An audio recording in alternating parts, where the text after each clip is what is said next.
Allô, bonjour ou bonsoir à toi, dépendamment de l'heure à laquelle tu nous suis. Mon nom est Ariane Kisanga et bienvenue sur Alpha Ministries. Un bonjour spécial si tu nous suis à travers la télévision, Nyota TV, canal 368 avec Canal Plus. Alors, as-tu créé de l'espace pour Dieu? Est-ce que tu es intentionnel avec le temps que tu accordes au Seigneur dans ta vie? Créer de l'espace pour Dieu, j'ai toujours dit, c'est aussi s'abonner, c'est aussi faire la promotion, c'est aussi nous suivre sur toutes nos plateformes de réseaux sociaux, c'est dire à quelqu'un d'autre de suivre l'émission, le partage avec notre télévision tous les jeudis à la même heure. Alors, as-tu créé de l'espace pour Dieu? Est-ce que tu peux te libérer? Est-ce que tu peux être intentionnel et donner au Seigneur les prochaines 20 à 30 minutes maximum? On va commencer aujourd'hui par la prière et notre prière est tirée de Matthieu 6, versets 9 à 10.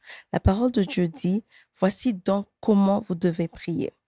Notre Père qui est aux cieux, que ton nom soit sanctifié, que ton règne vienne, que ta volonté soit faite sur la terre comme au ciel. On va bénir le Seigneur ensemble parce qu'il est notre Père d'abord.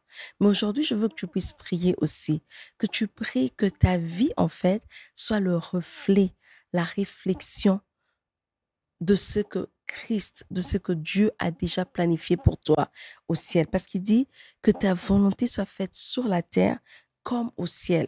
Donc, tu veux que ta vie ici-bas soit exactement la volonté de Dieu. Tu ne veux pas vivre une vie selon toi. Tu ne veux pas vivre une vie selon tes ambitions, mais tu veux vivre la vie que Dieu a déjà planifiée pour toi, cette vie que Dieu a au ciel avec lui. C'est ça la vie que tu veux vivre. Donc, on va bénir le Seigneur ensemble. On va le remercier parce que nous sommes encore comptés parmi les vivants. Il n'y a rien que nous avons fait pour être vivants aujourd'hui. Dieu nous a donné ce souffle de vie. Il nous a accordé cette grâce de vivre aujourd'hui sans nous demander un paiement, sans nous montrer une facture. Et on dit merci au Seigneur pour cela. Et en même temps, je veux que tu puisses prier. Je veux que ta vie, ce que tu vas entreprendre, tes projets, que ta vie soit une réflexion, que ce soit l'image de ce que Dieu a au ciel pour toi. Tu ne veux pas vivre une vie qui passe à côté du plan de Dieu pour toi. Tu ne veux pas vivre une vie qui n'accomplit pas ce que Dieu veut accomplir dans ta vie. Seigneur, nous voici encore une fois devant ta présence. Nous te bénissons parce que tu es pour nous un Père et pas n'importe lequel. Tu es pour nous un Père responsable. Et avant, nous te demandons de venir. Nous voulons que nos vies ici sur terre, que ce que nous entreprenons, que ce que nous faisons comme activité soit le reflet de ce que toi, tu avais déjà prévu au ciel avant même que nous soyons ici parmi les vivants. Seigneur, prends le contrôle de ce temps, que même ce temps de partage soit exactement ce que toi, tu as en tête, que les paroles qui vont sortir de ma bouche soient les paroles que toi, tu veux, que nous puissions entendre les paroles que toi, tu as prévues pour nous faire grandir, les paroles que toi, tu as prévues pour nous parler encore aujourd'hui. Je remets ce moment entre tes saintes mains, partout où se trouve mon frère, ma soeur, Yahweh, que le temps lui soit favorable et qu'une parole puisse venir juste pour elle, juste pour lui, dans la circonstance, dans la situation dans laquelle il se trouve. Dans le nom puissant de Jésus, nous avons ainsi prié. Les saints de Dieu disent Amen, Amen, Amen. Alors aujourd'hui, on a un titre qui est en fait une question. Une question que nous allons répondre en partie aujourd'hui, juste l'introduction. Et la prochaine fois, la semaine prochaine, on va venir pour aller encore en profondeur et conclure dessus et avoir une réponse. La question est, qui est responsable? En lisant une parabole qui est assez connue de tous dans Luc 8, 4 à 15, je me suis posé cette question. Qui est responsable de notre croissance spirituelle? Est-ce nous? Est-ce les pasteurs? Est-ce le Saint-Esprit? Est-ce que c'est Jésus? Qui détient cette responsabilité de notre croissance spirituelle? Et ensemble, avec le temps que j'ai passé, je partageais en fait ce que moi j'ai pu avoir comme réponse. Et ensemble, nous allons voir c'est quoi. Après méditation, après lecture et relecture de ce verset, finalement, j'ai eu une réponse. Mais comme j'ai dit que je vais donner en deux temps, aujourd'hui, on va faire l'introduction et la prochaine fois, je vais venir pour conclure et donner mon avis ou ce que le Saint-Esprit a mis en moi, m'a convaincu de savoir qui était responsable de notre croissance spirituelle. Donc, nous lisons dans Luc chapitre 8, versets 4 à 15. Je vais lire juste parce que c'est important qu'on puisse comprendre la parole de Dieu. C'est un peu long, c'est vrai, mais je veux quand même prendre le temps de tout lire parce que ça va nous aider dans la compréhension de ce dont nous allons discuter aujourd'hui et la semaine prochaine. Alors, Luc 8, 4 à 15, et je lis dans la version Louis II. Une grande foule s'étant assemblée et des gens étant venus de diverses villes auprès de lui, il dit cette parabole. Un sémeur sortit pour s'aimer sa semence. Comme il s'aimait, une partie de la semence tomba le long du chemin. Elle fut foulée aux pieds et les oiseaux du ciel la mangèrent. Une autre partie tomba sur le roc. Quand elle fut élevée, elle sécha parce qu'elle n'avait point d'humidité. Une autre partie tomba au milieu des épines. Les épines crurent avec elle et l'étouffèrent. Une autre partie tomba dans la bonne terre. Quand elle fut levée, elle donna du fruit au centuple. Après avoir ainsi parlé, Jésus dit à haute voix, « Que celui qui a des oreilles pour entendre, entende. » Ses disciples lui demandèrent ce que signifiait cette parabole. Il répondit, « Il vous a été donné de connaître les mystères du royaume de Dieu. Mais pour les autres, cela leur est dit en parabole, afin qu'en voyant, ils ne voient point, qu'en entendant, qu'ils ne comprennent rien. Voici ce que signifie cette parabole. La sémence, c'est la parole de Dieu. Ceux qui sont le long du chemin sont ceux qui entendent, puis le diable vient et enlève de leur cœur la parole, de peur qu'ils ne croient et ne soient sauvés. Ceux qui sont sur le roc sont ceux qui, lorsqu'ils entendent la parole, la reçoivent avec joie, mais n'ont point de racines. Ils croient pour un temps et ils succombent au moment de la tentation. Ce qui est tombé parmi les épines, ce sont ceux qui, ayant entendu la parole, s'en vont en laissant étouffer par les soucis. Ils la laissent étouffer par les soucis, les richesses, les plaisirs de la vie et ne portent point de fruits qui viennent à maturité. Ce qui est tombé dans la bonne terre, ce sont ceux qui, ayant entendu la parole avec un cœur honnête et bon, la retiennent et portent du fruit avec persévérance. Amen, ça c'est la parole de Dieu. Alors, juste pour donner un bref aperçu d'abord de Luc l'auteur. Luc l'auteur est un médecin par profession. Il est aussi la personne qui a écrit les Actes des Apôtres. Et Luc, ce qui est intéressant avec lui, c'est que Luc a pris le temps de vérifier les faits. Il a pris le temps de vérifier ce qu'on lui racontait sur Jésus avant de venir écrire sa version de l'histoire. Luc écrit, ou l'évangile de Luc, c'est vraiment une belle histoire parce que c'est écrit de manière à nous faire progresser dans la connaissance de Jésus. Donc, chaque fois, Luc avance à petits pas, en fait, nous emmène à connaître Jésus, c'est que Jésus peut faire, qui est Jésus, plus en plus en petits pas, et nous apprenons, à petits pas, nous apprenons à connaître Jésus à partir de Luc. Parce que Luc avait compris que la vérité, en fait, la vérité fondamentale, n'était pas juste un concept, c'était une histoire. Parce que la Bible elle-même est un recueil des histoires que Dieu a vécues avec des individus, avec des familles, avec des communautés, mais c'est aussi un recueil qui raconte l'histoire globale de rédemption, de comment Dieu est venu pour racheter à lui l'humanité, sa propre création. Alors, notre objectif en lisant les histoires bibliques ou en lisant l'évangile ou la parole de Dieu, c'est chaque fois qu'on lit quelque chose dans l'histoire, doit nous aider à connaître plus Jésus-Christ, à avancer dans notre foi, à faire un pas de l'avant. Donc, chaque histoire qu'on lit doit nous aider quand même à avancer dans notre foi. Chaque fois que tu lis une histoire, tu peux te poser la question, OK, c'est l'histoire de Dieu avec Noé. Comment cela m'aide? Où est-ce que j'étais avant cette histoire? Où est-ce que je me trouve après cette histoire? C'est ça l'objectif. L'objectif, c'est qu'on puisse avancer à petits pas vers une connaissance parfaite du Seigneur et qu'on puisse aussi être forgé à l'image de Christ. Et on ne peut pas y aller rapidement. Il faut vraiment aller à petits pas. Et Luc, la façon dont il écrit permet à ses lecteurs de faire effectivement cet avancement-là, ce progrès-là à petits pas. Et l'histoire dont nous parlons aujourd'hui, l'histoire du sémeur et de la sémence, c'est aussi une histoire qui doit nous aider à progresser dans notre foi chrétienne. Après avoir lu cette histoire, après avoir médité dessus, après avoir écouté cette émission sur cette histoire, on devrait normalement grandir aussi dans notre foi avec Christ. Christ raconte une histoire du semeur et de la sémence à la foule qui est venue pour l'écouter. Christ ne donne pas d'introduction. Jésus commence directement. Il parle de cette scène, de ce fermier, de ce sémeur qui sort pour s'aimer ses semences. C'est une scène qui était commune. Il n'y avait rien d'étonnant, il n'y avait rien de nouveau à cette scène dont Jésus-Christ parlait parce que cette foule, pour eux, c'était normal. Ils ne devaient pas s'imaginer, moi et toi aujourd'hui, peut-être on doit se projeter, essayer d'imaginer, OK, comment on fait pour sortir et en fait s'aimer manuellement.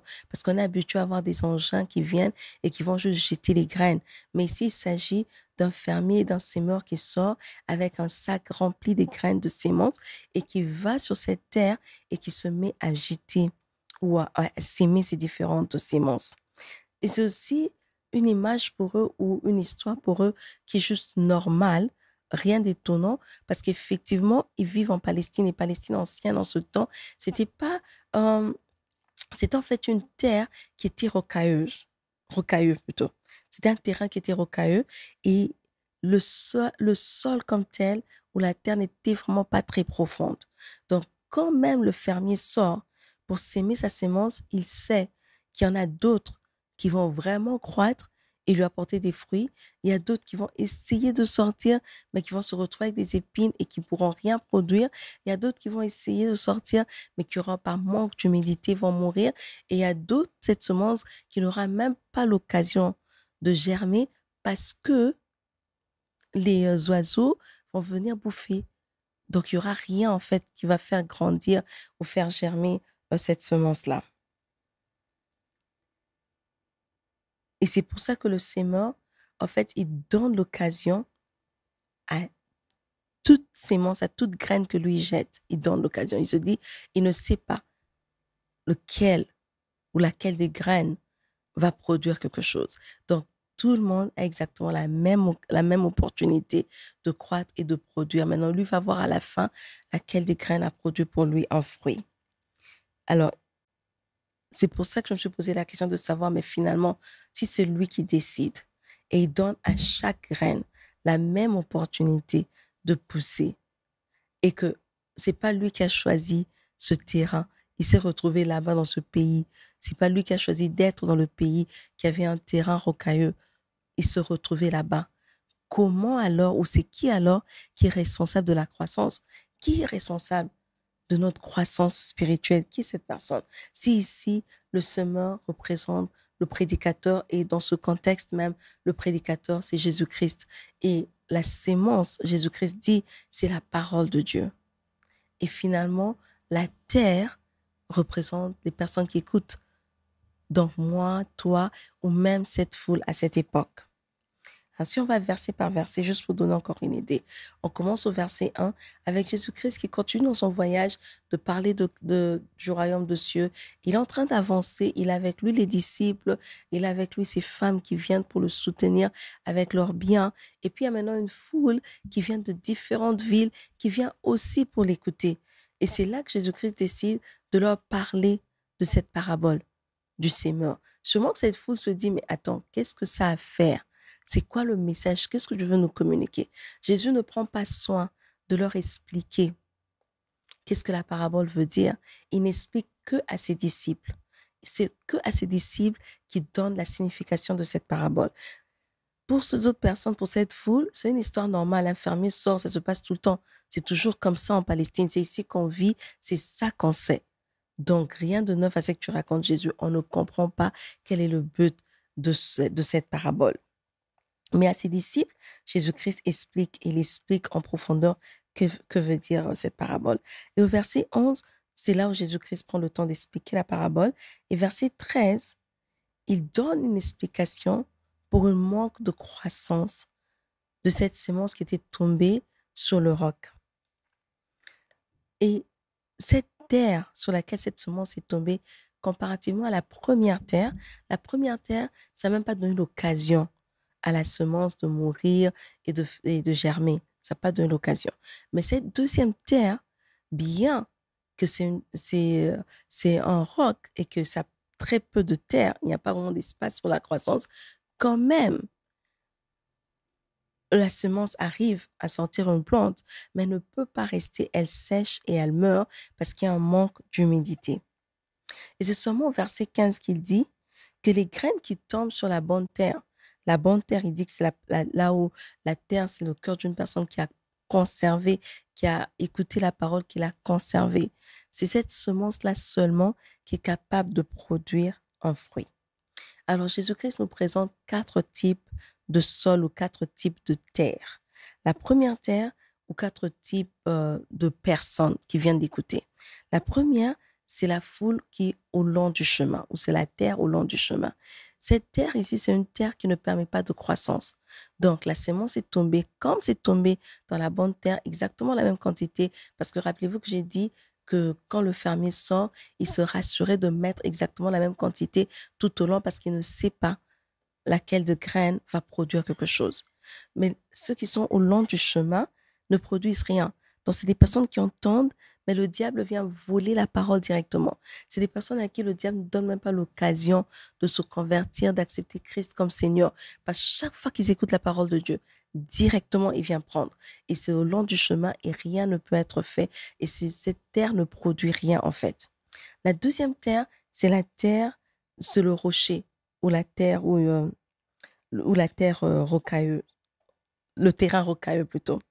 Et sur ce roc, il y a un tout petit peu de terre qui permet à la graine de tomber et de germer. Mais malheureusement, vu que la terre est trop peu et qu'il y a un manque d'humidité, cette plante, elle sèche par manque d'humidité. Donc la plante, en fait, ne croît pas, ne grandit pas. Et Christ dit que ça, ce sont des personnes qui viennent, qui écoutent la parole, qui la reçoivent avec joie, mais ne savent pas faire plus que ça parce qu'ils manquent d'humidité. Alors ils meurent, ils sèchent à cause du manque d'humidité. Et ce manque d'humilité-là vient en fait au moment de trouble. Donc, ils ont la joie, ils ont aimé la parole de Dieu, ils ont accepté la parole de Dieu, mais devant une tentation, devant un problème, devant une difficulté, rapidement, ces anges sèchent parce qu'en eux, les racines ne sont pas profondes, en eux, les racines ne sont pas solides. Parce que rappelez-vous qu'il y a très peu de terre. Donc, il n'y a pas de racines profondes, il n'y a pas de racines solides. Plus le manque d'humidité, ces personnes, ça sèche, leur foie sèche et directement, ils laissent tomber. Très souvent, cette catégorie de personnes, des fois, ils viennent toujours même à l'église. Ils le font par habitude, mais ils ne croient même plus à ce qu'ils entendent. Ils ont perdu confiance, pas seulement à l'homme de Dieu, mais aussi à la parole qui est prêchée. Ils ont perdu confiance aux choses de Dieu. Donc, leurs racines n'existent même plus. Ils sont juste superficiels, ils sont secs, ils vont bientôt sécher, ils sont secs, ils vont bientôt mourir. La troisième type de terre, ou le troisième type de terre plutôt, c'est les graines ou la terre qui a plein d'épines. Ces graines tombent sur cette terre pleine d'épines, mais elle n'a même pas l'occasion non plus de grandir parce que les épines viennent et les épines étouffent la semence et la semence meurt. Les épines ici, Christ parle des richesses, donc les biens matériels. C'est tellement en train de distraire les gens que la parole est prêchée, oui, mais il n'y a pas de place pour que cette parole puisse croître dans les cœurs. Il n'y a pas de place pour que la personne puisse grandir à cause des distractions tout autour. Les distractions étouffent et la personne finit par mourir. Et quatrième type, c'est la bonne terre. Les graines qui tombent sur la bonne terre, c'est les graines qui tombent chez des personnes qui ont écouté la parole de leur cœur, mais qui ont décidé aussi de mettre cette parole en pratique. Alors, ce sont ces personnes-là qui arrivent à produire des fruits à partir de la parole. Mais le sol qui est notre centre d'intérêt aussi aujourd'hui, le sol qui m'intéresse moi aujourd'hui, c'est le sol rocailleux. Ce sol qui a très peu de terre, ce sol qui est caractérisé par un manque d'humidité et de nutriments, ce sol qui représente les personnes qui acceptent la parole de Dieu, mais qui s'éloignent très vite ou qui meurent ou qui sèchent très vite par manque d'engagement à la parole, par manque d'engagement au disciple, par manque de détermination à suivre Christ. L'humidité est un élément indispensable dans la croissance d'une plante. Sans humidité, la plante ne peut pas croître. Sans humidité, la graine, la semence ne peut pas germer. L'humidité dans les plantes représente simplement l'eau. Donc, quand on parle du manque d'humidité, on parle de manque d'eau. Une plante qui manque l'eau, c'est une plante qui est en train de mourir. Une plante qui manque l'eau, c'est une plante qui ne va pas tarder, qui ne va pas traîner. Une plante qui manque l'eau, c'est une plante qui va mourir très vite. Mais il y a quelques faits que j'ai envie de partager, quelques informations que j'ai envie de partager avec nous sur les plantes et l'eau ou l'humidité. Toute plante, la première est la suivante, toute plante a besoin d'eau ou d'humidité pour survivre. Mais la façon dont cette plante obtient cette eau et la quantité que cette plante ou cette graine obtient de l'eau détermine la santé de la plante. Toute plante en a besoin pour vivre. Toute plante en a besoin pour croître. Mais toute plante n'a pas besoin de la même quantité d'eau. Toute plante a besoin de l'eau pour survivre, mais à des fréquences différentes. Ce n'est pas toutes les plantes qui ont besoin d'eau de la même façon. Tous ont besoin d'eau. Toutes les plantes ont besoin d'eau. Mais elles ont besoin d'eau plutôt dans des fréquences qui sont différentes. L'eau empêche à la plante de sécher, car sans eau, les cellules d'une plante ne peuvent pas la maintenir ferme. La seule raison pour laquelle on voit les plantes debout et fermes, c'est parce que les cellules absorbent l'eau et c'est l'eau qui fortifie les cellules des plantes. Sans eau, il n'y a pas photosynthèse, il n'y a pas transfert d'énergie parce que l'eau est un ingrédient important dans le processus de la photosynthèse. Le sol a besoin d'être arrosé directement et profondément pour que les racines aient accès à l'eau. Le sol a besoin d'être arrosé profondément pour que la sémence puisse germer. Après ça, on peut faire un monitoring du niveau d'eau, du niveau d'humidité sur la terre. Mais avant, pour que la sémence puisse germer, ça a vraiment besoin d'être totalement saturé d'eau pour que ça puisse germer. L'accès à l'humidité ou à l'eau permet aux racines de pousser plus profondément et de devenir encore plus fermes. Rappelle-toi que plus profonds sont les racines, plus forte est l'arbre, ou plus fort est l'arbre, ou plus forte est la plante. Parce que si les racines sont superficielles, la plante ne va pas traîner, ne va pas durer dans sa vie en fait. Et le niveau d'humidité du sol doit tout le temps être vérifié, régulièrement vérifié. Donc, il faut savoir, est-ce que ça a besoin encore? Est-ce que l'humidité, il y en a encore? Est-ce qu'on a besoin d'ajouter de l'eau ou est-ce qu'on n'a pas besoin d'ajouter de l'eau? Alors, Jésus-Christ savait tout ça. Il savait que s'il utilisait la parabole du sémeur, il n'aurait peut-être même pas besoin de venir expliquer à cette foule qu'est-ce que cette parabole veut dire. Parce que ces gens, c'était des agriculteurs, donc ils savaient, ils comprenaient très bien qu'est-ce que Christ voulait dire. Mais quand même, Christ prend le temps d'expliquer à ses disciples la signification de cette parabole. C'est important de comprendre que le mot parabole, en grec, parabole, ne veut pas seulement dire raconter une histoire qui a une vérité spirituelle ou une vérité quelconque à communiquer, ou une vérité ou une leçon morale même à communiquer. Le mot parabole, c'est aussi le même mot qui est utilisé pour dire proverbe. Si on doit faire une traduction littéraire du mot parabole, ça veut dire mettre deux choses côte à côte pour les comparer. Donc, ce que Christ faisait avec cette foule, c'est qu'il prenait la vie chrétienne, ou il prenait leur vie, ou aujourd'hui ma vie, ta vie, en tant qu'enfants de Dieu, en tant que des personnes qui veulent écouter Christ, des personnes qui suivent Christ pour l'entendre. C'est prendre cette vie-là et il a mis ça côte à côte avec la vie d'une plante. Et maintenant, il a pris les personnes qui écoutaient sa parole, les personnes qui doivent pratiquer sa parole, les personnes comme moi et toi aujourd'hui, et il nous compare à des terres qui doivent recevoir ces graines. Et seule la bonne terre, la terre qui reçoit la graine, la bonne terre, c'est la terre qui permet à cette graine de germer et permet à cette graine de produire des fruits. De la même façon, quand Christ nous place côte à côte avec la plante, qu'est-ce qu'on peut tirer de là? La plante a besoin d'eau, d'humidité pour germer. La graine a besoin d'humidité pour germer. La plante a besoin de l'humidité d'eau pour survivre. L'eau est un des symboles qu'on utilise aussi pour le Saint-Esprit.